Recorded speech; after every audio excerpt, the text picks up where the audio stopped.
Syederalun, rumah baru mendiang Bibi Ardiansyah dan Vanessa Angel, Galaskai Ardiansyah akhirnya terbeli juga.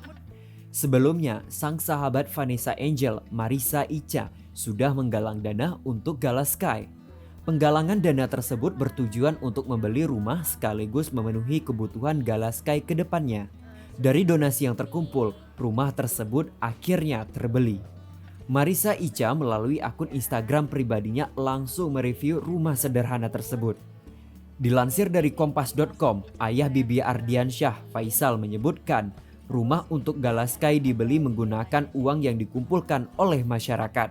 Dia juga membantu menambal kekurangan uang yang dibutuhkan untuk membeli rumah baru tersebut. Rumah yang dibeli Faisal untuk cucunya dibanderol dengan harga 2,8 miliar rupiah. Faisal dan keluarga mengaku tidak akan langsung pindah ke rumah baru Galaskai tersebut.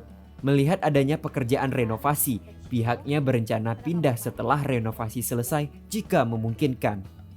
Selain membeli rumah untuk Galaskai, ayah Bibi Ardiansyah itu mengaku akan menggelar pengajian anak yatim. Pengajian digelar dalam rangka ulang tahun mendiang Vanessa Angel yang jatuh pada 21 Desember lalu.